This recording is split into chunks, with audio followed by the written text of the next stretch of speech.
When someone vanished in the ancient world, there was no missing persons database, no search helicopter, no phone to track, and no news alert buzzing across a continent within minutes. Yet for tens of thousands of years, human beings have gone missing, and other human beings have gone looking for them. The story of how our ancestors handled disappearance is stranger, more desperate, and more inventive than most people realize. Imagine for a moment a small hunter-gatherer band on the plains of what is now Kenya, roughly 70,000 years ago. A teenage boy leaves camp before dawn to check a snare line and does not return by nightfall. Within that community, his absence is not treated as paperwork. It is treated as an emergency that threatens the survival of the entire group, because in a band of 25 to 50 people, every single member matters for hunting, for defense, for knowledge.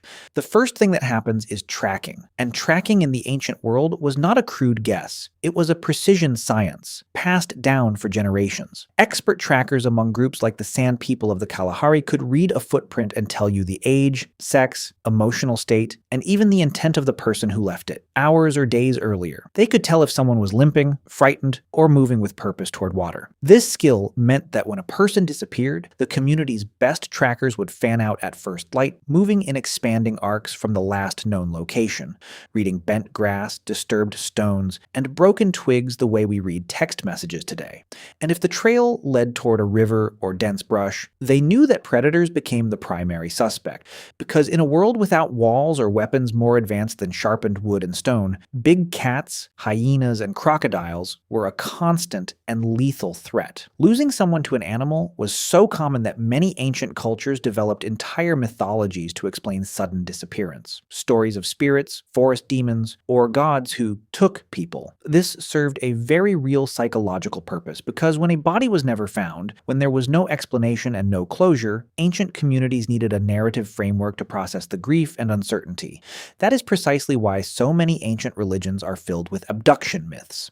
The Greeks told the story of Persephone dragged into the underworld by Hades, a tale many historians believe echoes older, more universal fears about people who vanish without a trace, especially women and children taken during travel. This fear was not irrational. As human societies grew larger and more connected through trade routes, a darker and more organized form of disappearance emerged, one caused not by animals or accidents, but by other human beings. Ancient legal codes revealed just how seriously this was taken. The Code of Hammurabi, carved in stone in Babylon around 1750 BCE, includes specific laws about kidnapping, stating that a person who abducts the minor son of another shall be put to death. This tells us that child abduction was common enough and feared enough that it required its own explicit legal deterrent.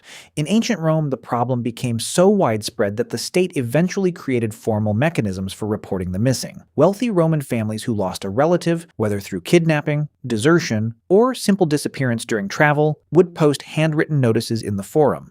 Archaeologists have found graffiti scratched into the walls of Pompeii and Herculaneum describing runaway slaves and missing persons, often offering a cash reward for information, sometimes including physical descriptions that read eerily like a modern missing poster. Height, hair color, a scar, a particular way of speaking. Slaves who disappeared were pursued with brutal seriousness, not out of concern for their well-being, but because they represented valuable property. Professional slave catchers existed throughout the Roman world and later in medieval Europe, hunting down the missing for profit, a grim reminder that not every ancient search effort was rooted in love. Meanwhile, across the English countryside during the early medieval period, a remarkable community-based system emerged called the hue and cry. This was essentially crowdsourced justice. If someone went missing or a crime was witnessed, whoever discovered it was legally obligated to raise the alarm loudly, shouting to alert neighbors. Every able-bodied man who heard that cry was required by law to drop what he was doing and join the pursuit. Entire villages would mobilize within minutes, fanning out across fields and forests. Failing to join the hue and cry could result in a fine, which meant that in medieval England, unlike in many other eras, a disappearance genuinely could trigger dozens or even hundreds of people searching within the hour. This system worked because these were tight-knit communities where everyone knew everyone, so an unfamiliar face, or a person moving strangely, stood out immediately. And this is actually a key insight into ancient missing persons cases in general. Small community size was both the reason people were noticed quickly when they vanished, and the reason searches could be so effective because there was no anonymity to hide behind. Across the Atlantic, indigenous nations of North America developed their own sophisticated response systems long before European contact. Among many Plains nations, when a hunter or traveler failed to return, runners would be dispatched to neighboring camps and allied allied villages,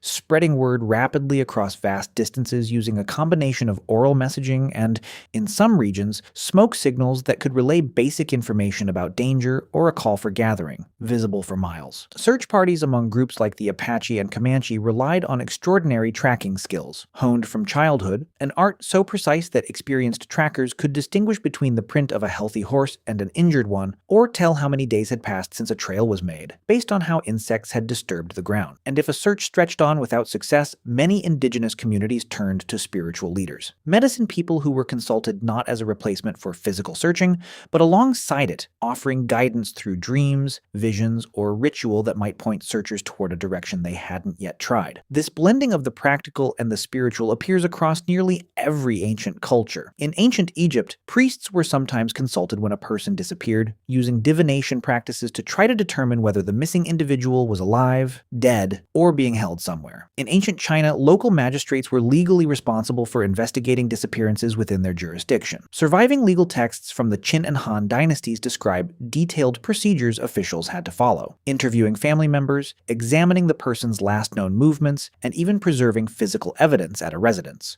which is startlingly similar to modern police procedure, more than 2,000 years before forensic science existed. One of the most fascinating ancient tools for finding the missing was the simple but powerful mechanism of the marketplace and the crossroads. In a world without mass communication, marketplaces, temples, and crossroads functioned as the information hubs of society. Travelers passing through would carry news from town to town, and a family searching for a missing relative would often travel to the nearest major market or temple to ask merchants and pilgrims if they had seen someone matching a description, essentially creating a slow, human-powered version of a search network that could, over weeks or months, stretch across an entire region, or even between kingdoms. Rewards were a constant feature of this system. Ancient Greek city-states sometimes posted formal rewards for the return of missing citizens, particularly children, since children were considered especially vulnerable to both accident and abduction by slave traders who operated throughout the Mediterranean.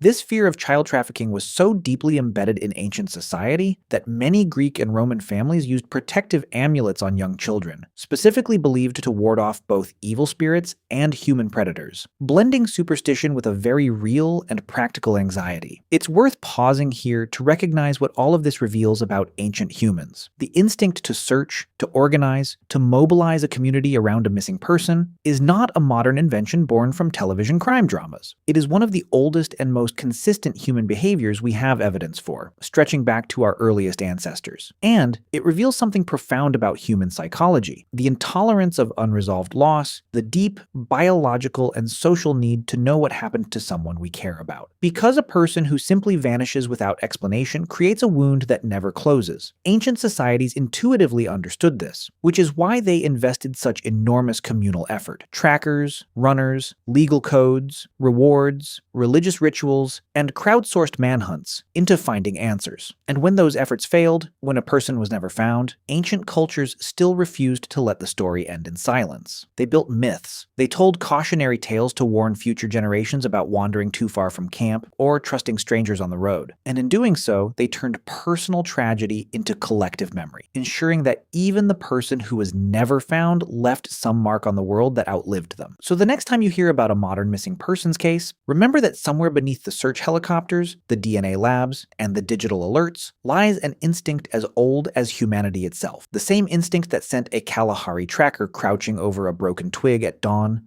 the same instinct that made a Roman family scratch a desperate plea into a stone wall, the same instinct that sent English villagers sprinting across fields at the sound of a single shout. Because some things about being human have never changed. And the question that haunted our ancestors is the exact same question that haunts us today. Where did they go, and will we ever truly stop looking?